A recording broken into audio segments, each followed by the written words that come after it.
The CPCAB Counselling Research Award 2019 was awarded to Peter Blundell for his research titled Responding to Boundary Issues, a Qualitative Study. Counsellor and psychotherapist Alexis de Winter joins Peter to find out more. Well, my original motivation for this study came when I was training to be a counsellor originally, and I'd noticed that the word boundary had been used quite a lot by the tutors and the lecturers, but also by the students as well, my fellow students, and I just got the impression that actually, although we were using the same word, people were talking about very, very different things. So that was what initially sparked my interest in boundaries. And it wasn't until I started my PhD and was looking for a research question that I decided actually this might be an interesting area to explore. Mm-hmm. So what do you mean by boundaries? Well, that's the question, isn't it? It's a very difficult question.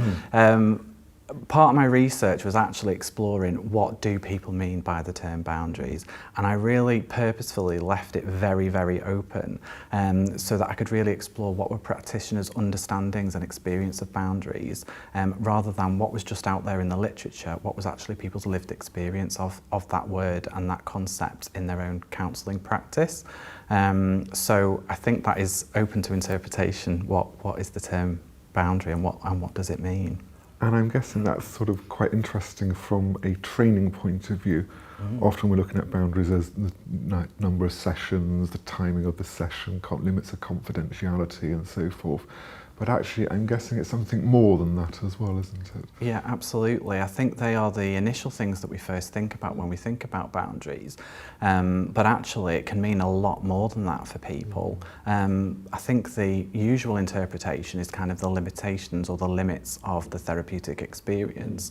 But when you explore the literature and in my research, it became quite evident that actually it can mean a lot more than this, really. Sometimes it can be about how we relate to one another in the therapy room, and kind of identifying whose experience are we feeling when we're in a counselling session. Is it the counsellors or is it the clients? So boundaries is much more nuanced than just what surrounds the therapy itself. And I'm guessing you're talking there about the therapeutic relationship, which I guess will also be determined by things like your theoretical modality. Absolutely, yeah. And your interpretation of ethics. Exactly, and I think all of that kind of encompasses boundaries, really. There's the ethical aspect, but there is actually the therapy itself and how it develops and changes and how those boundaries evolve over time.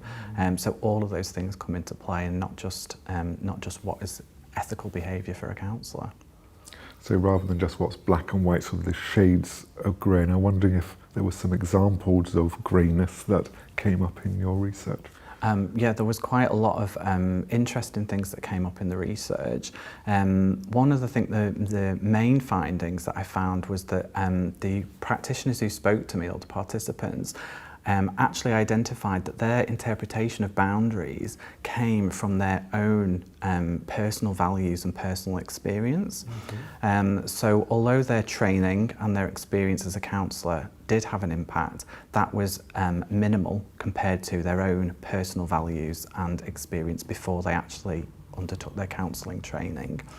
And I found that quite interesting, because I think my view beforehand would have been actually it was about the modality and the therapeutic approach that would have had the biggest impact, but that wasn't the case. It was actually people's own experiences of boundaries before they came into counselling that was the biggest influence, really. And I wonder if you've got an example you can share with us of that. There was a lady who, one of the participants, who really was quite worried and quite frightened of potential violence from clients, and that underlying fear in herself meant that she put in very, very strict boundaries in terms of how the counselling room was set up. She ensured that she was able to leave the room very quickly if she needed to. And that had come from her own experiences in her own life, and that was something that played on her mind. And so she set up her boundaries in her practice specifically around that issue. And that was something that was very core to her and she felt like that she needed to do. but wasn't based upon her therapeutic approach or ethical behaviour even. It was about what was really important to her. And I guess that's sort of quite difficult, isn't it? That on the one hand, you know, I've got to be mindful of my own safety, but when does that then impact on my ability to be present with the client in that moment? Absolutely. And I think for that particular participant, one of the things that she identified was that she didn't realise that she'd been doing that until she spoke in the research, and she realised that actually there was a lot of unconscious processes going on within her about how she did her therapeutic practice regarding boundaries that only came out when she spoke to me and she decided to reflect on it and talk about it. She'd been doing all these things and not even thinking about why she'd been doing it until she spoke about it in the research. And I guess that for me feels quite important, because we sort of started with, you know, the structure almost of counselling, those particular boundaries that hopefully try and keep it safe, but actually there's something more about that. And I'm sort of thinking of things like, you know, would I give a hug to a client or not? And I guess again, that's a boundary issue, which is also a very personal issue, and whose need is it coming from as well? Absolutely, and I think one of the other interesting findings that I found from the research was that when I was talking to the participants about what they understood boundaries to be, they really struggled to define that. They really struggled to kind of say what is a boundary and what is not a boundary. But what they found it easier to do was they found it easy to talk about how they responded when there was a boundary issue, okay? Which makes sense, given examples of their therapeutic practice and what's happened actually in their practice. But one of the things that I found was when they were talking about how they responded to boundary issues, quite a lot of the time they were talking about this self-protection of themselves as a counsellor. They did talk about protecting the client and they did talk about advancing the therapy itself, but actually a lot of the time the participants were talking about protecting themselves, so using boundaries to protect themselves when they were faced with specific issues. Could you tell me a little bit more about that protecting themselves, what that feels important? So it was really kind of the dominant theme that came out of the participant interviews. There was quite a few different examples of how people looked at protecting themselves. And what I did was I kind of mapped out people's responses and kind of identified 8 different types of response from the participants and how they faced boundary issues. So as I say, some of those were about protecting the client and advancing the therapy, but there was the majority was were examples of people trying to protect themselves in the therapeutic relationship. So one example which I've talked about is the lady who was worried about particular violence from clients and how she set up her therapy room. But there was other examples of as well. So some of the participants had been quite fearful of talking about the erotic in therapy. So when there had the client had been attracted to them or they'd had attraction to the client, that had brought up uncomfortable feelings in the counsellor. And so they'd used boundaries to kind of avoid talking about that issue. So they kind of moved away from the subject area and did everything they could not to talk about it in the therapy session. There's almost a sense of an avoidance then, using a boundary on oneself and therefore on the therapeutic relationship, rather than going in an organic way with the process. Yeah, that's exactly right. And some of those responses that I identified were identified as an avoidance response, and that they were avoiding the specific issue. In some of the more extreme circumstances, the counsellors actually withdrew from the therapy itself, so either ended the therapy session or ended therapy with the client. So that was another one of the responses, which was a withdrawal response. The avoidance response was something that happened slowly over time. So the counsellors would be faced with a particular issue, they'd have some kind of uncomfortable feeling about it, and then they would kind of slowly move away and kind of avoid talking about it or dealing with it in the session itself. But there was other examples as well. Sometimes it was an appropriate response to protect themselves, which was, again, I identified, where they'd identified actually this was kind of either risky to the client or risky to the therapy itself, and that they needed to put some barriers or boundaries in place to kind of make sure that the counsellor was safe, but also that the client was safe as well. So it was a very complicated kind of dynamic that people were talking about. One of the things I tried to do when I was mapping out the responses was to be kind of non-judgmental about the participants and what they were kind of sharing with me. So I didn't really want to say, oh, this is right and this is wrong. I kind of wanted to just show these are the type of things that people are talking about and the kind of things that they do whilst they're in therapy with the clients. And did you find a difference, this is coming into my mind, between maybe counsellors who were just qualified or in training to those that were more seasoned and experienced? It's a really interesting question. I don't think that there was any meaningful difference really in terms of, or a pattern I should say, in terms of how they approached boundaries. One thing that I did identify was that actually all of the people that I interviewed had a unique approach and understanding to boundaries. And there was no kind of commonality really in terms of how long they'd been practicing, the modality that they were using.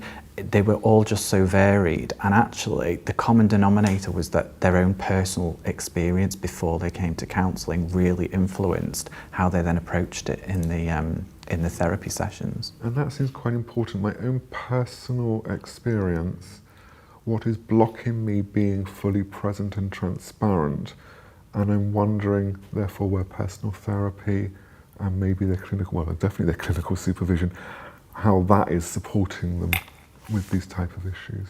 Absolutely. One of the things that I identified and I've kind of suggested is some reflective practice tools for the for counsellors and therapists, which kind of identifies and highlights some areas that people might want to explore. So, for example, a lot of the participants' responses were underpinned by feelings of fear, feelings of shame or incompetence, or just uncomfortable feelings that they didn't really know what to do with.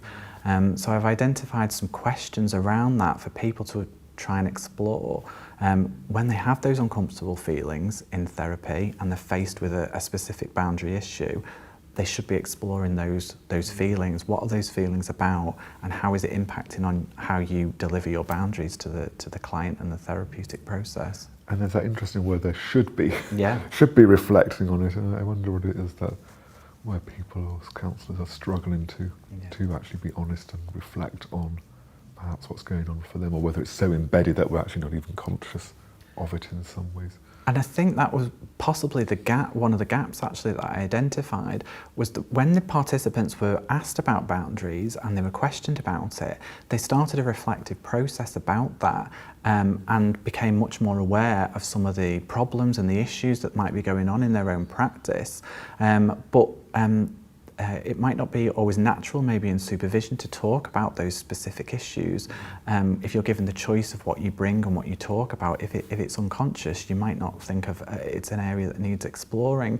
But if you look at some of the tools that I've kind of designed around looking at these feelings of when you're feeling comfortable, it kind of creates a bit more of a focus and an opportunity for people to kind of speak about those things and talk about those things. Can you tell me a bit more about these tools and how they will support reflective practice on boundaries? There's two different types of tool, but they're kind of basically the same. They are different sets of reflective questions that you can either use either yourself or in supervision or in training around your understanding of boundaries, okay, so how they've impacted on your own life, how your own values kind of impact on your understanding of boundaries. But then some other questions around when you're faced with a specific boundary issue, how do you feel in that moment? What is that feeling about? Are you feeling fearful, embarrassed? Do you feel that you're competent in dealing with that issue? And all of those kind of step-by-step questions to kind of work through what is it about that issue that is creating those feelings, and then how does that impact on your practice and ultimately the client themselves. So it's sort of a set of questions that help me to reflect on what's going or coming up for me. Yes, that's right, yeah. And I'm just wondering, so you've been talking about your research, and I wonder how you conducted the research. It sounds like it was through interviews. Yes, so I interviewed 7 therapists and counsellors. There was 5 person-centred, 1 psychodynamic counsellor and 1 integrative counsellor, and did an hour to an hour and a half interview each, and as I said before, kind of left it very, very open in terms of the questions around boundaries, and really wanted to get to understand how they understood boundaries, what it meant to them personally and professionally. And then I analysed those interviews using interpretive phenomenological analysis to kind of see what were the main themes that came out of those interviews really, and how the participants understood and also experienced boundaries in their practice. And that's quite a big word, isn't it? Phenomenological analysis. I wonder if you can explain that a little bit. So the analysis was really about looking at the lived experience of the participants, and really what does the word boundaries mean to them.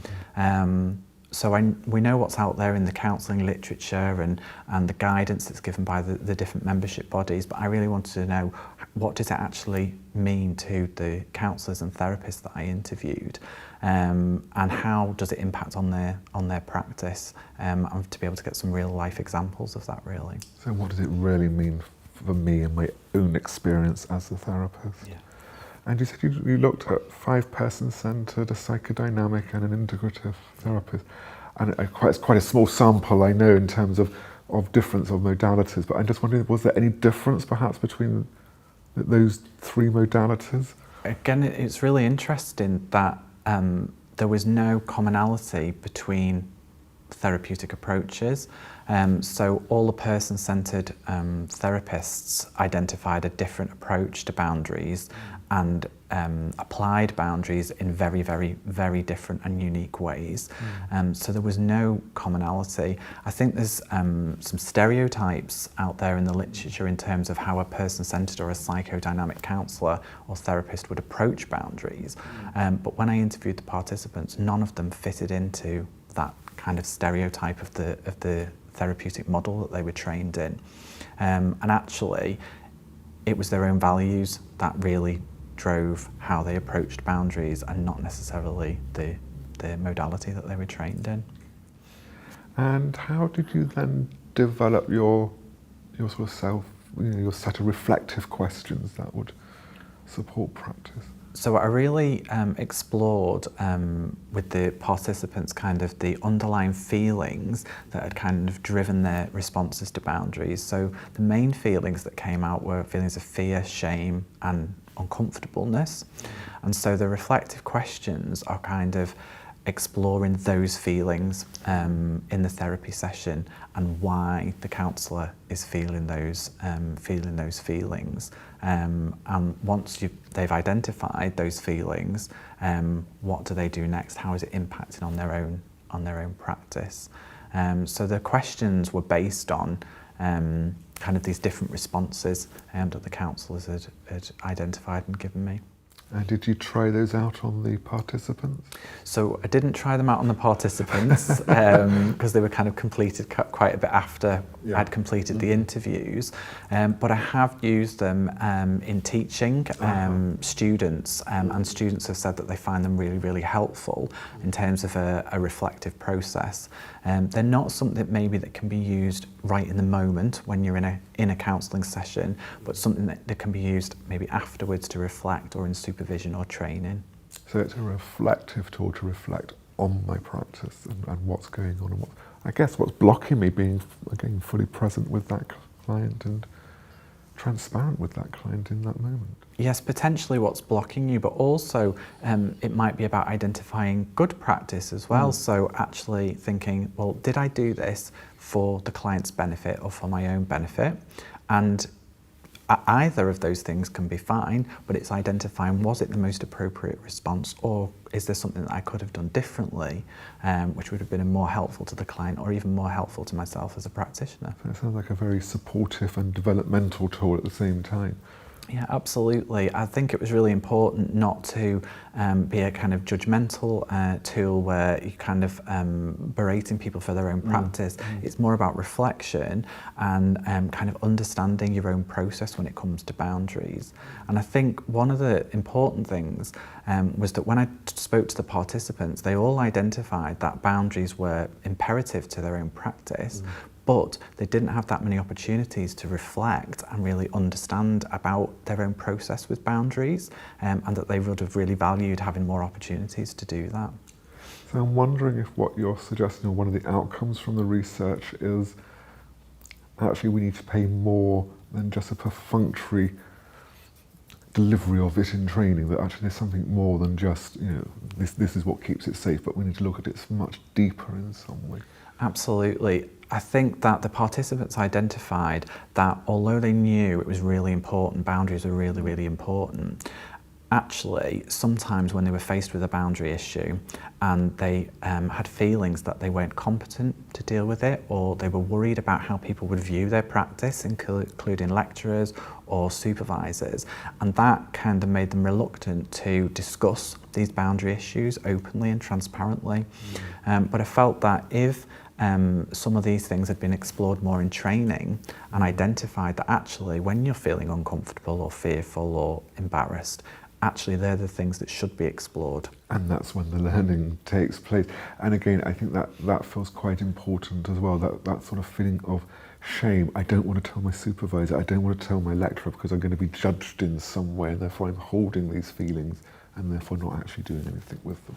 And that was one of the main feelings that came out, was the shame or embarrassment of discussing some of these things with other people and other colleagues. One of the participants identified an area of her practice that she realised that she was quite needy, and that she was working with a client in a way which was more about her and her own needs rather than the client's.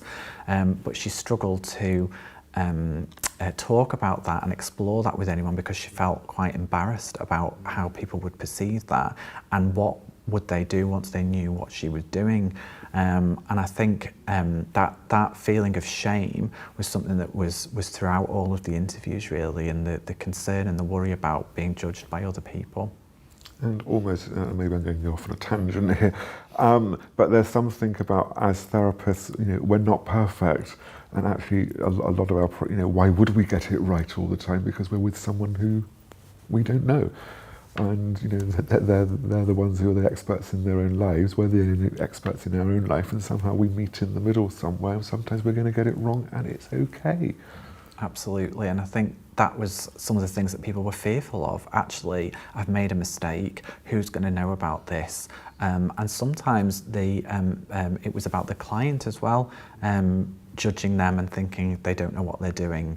And sometimes the participants were putting boundaries in place so that they looked competent, they looked professional, but underneath it all, actually, they were a little bit embarrassed that they've done something wrong, or there was something in them that needed exploring, but who do I talk to about that without being judged?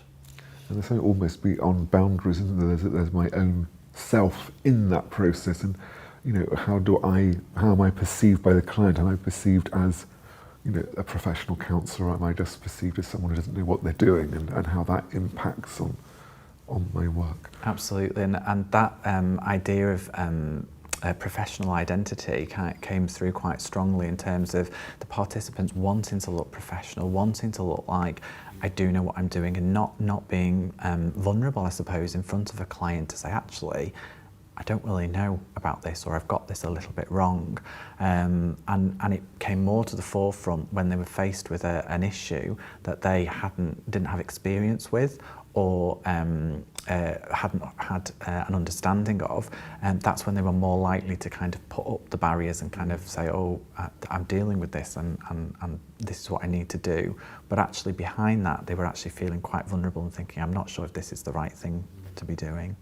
And it's interesting, isn't it? I sort of think in the literature, I'm sort of thinking of Carl Rogers when he was working with Gloria and some of Dave Min's stuff. When they actually opened the client and go, actually, I got that wrong, I don't quite understand that. or I haven't got that quite right, or I've put it into a different direction. It's actually in those moments it actually brings the therapy closer together, because we're sort of seen as fallible as well. And absolutely. In the model that I've drawn up, one of the responses is called the engagement response, and the participants identified about when they were faced with some boundary issues that they felt quite competent in. They engaged with the client and were quite open and transparent with them. This is a problem, this is an issue, how are we going to deal with this? And it was a very important moment in the therapeutic relationship, but it was very open and transparent, and there was no kind of miscommunication going on. And some of those moments were the ones that really advanced the therapeutic relationship. So there was, within the model, participants exploring and explaining how they did that in their practice, but it was interesting that it lent more towards them protecting themselves than quite often looking at the client's needs, and there was a bit of an imbalance there in the examples that they gave. So there are times when they feel they can be transparent, and at other times when they almost shut down and protect themselves. I don't know what I'm doing here, or this feels a bit scary for me, therefore I'm going to avoid it in some way. Absolutely, and it was always those issues that they lacked experience in or understanding were the ones that were, oh gosh, I'm really uncertain about this. But rather than I'm going to explore this in supervision, or I've noticed that there's this feeling coming up, the participants quite often put boundaries in place to kind of make sure that they looked professional and competent with the client, and kind of gave them reasons why they were doing that, but didn't always look at that deeper level and understanding of what was the reason and why they were doing that. And it sounds quite complex, actually. It starts off, you look at the title originally and go, yeah, it's about boundaries. And what could be difficult about that? And actually, when you dig into it, it's actually quite complex and sort of crosses quite a lot of different processes. Our process in supervision, our understanding of self, our theory, our ethics, are all merging into this in some way. It's definitely a much more complicated process than I envisaged that it would be. Speaking to the participants, there's many layers and nuances to the issue of boundaries, but I think what was interesting was that actually just focusing on the topic itself really drew out people's understanding of what it actually means to them personally and how it impacts on their practice. So even though we were talking about it in a very broad way, it began a process in people which led them to really thinking about their practice on a deeper level. And I thought that was just interesting in itself, really. And I'm just wondering if there were any limitations to the research that you did, anything that you feel, actually I really want to explore this more, or it would have been useful to have done more of this or that. I suppose it was only a small scale study, so there was only 7 participants, which is small. So I think it would have been interesting to explore the same set of questions, but with lots of different practitioners from different backgrounds. So I think that would have been useful. I think as well.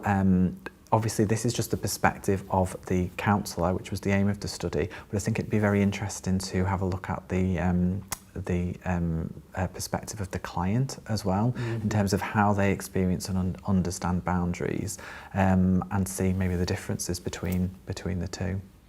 So that sounds like some more research to do, and that sounds like quite interesting. So is there any real difference between our modalities as a therapist, and actually what is the client's experience of boundaries and containment, and what is it they need or feel they're not getting? Absolutely, and I think because from this research I was able to identify that for the counsellors it was quite a lot of the time about self-protection. I'd be really interested to see how clients really perceive and understand boundaries, and what's their experience of it with counsellors. And I wonder also if clients are therefore picking up when counsellors are drawing back or protecting themselves in some way, whether they actually feel that and experience that in the relationship. Potentially, it'd be a really interesting area to explore. So maybe just to round off, it would be really interesting if you could share your thoughts on what the importance of research is to the counselling profession. I think research is massively important to the counselling profession. I think it kind of underpins what we do. And it's really important for advancing our own practice. I think from my perspective, completing a research project has been really beneficial for me, and just understanding my own relationship with boundaries in my own counselling practice has been really important. But even just being able to discuss, and whether people agree with research or don't, being able to discuss those issues and raises questions for us to reflect on, I think is really important for us as practitioners. And that feels important, isn't it? There's that, it's not just, I've done a bit of research, full stop. It's actually what else does it open up? What are the limitations here? What could I have done differently? What would inform this body of work more? And it's always about reflecting further on practice. Absolutely, and where are we going as a profession, and kind of where do we want it to go, and what is research telling us about what is going on in the counselling profession in the here and now? And I'd like to thank you. I think your research has actually been really important in some ways in looking further into boundaries and our own process, I think, as a practitioner, and where we stand within those boundaries, and almost our own moral and ethical compass sort of comes into that as well. Thank you.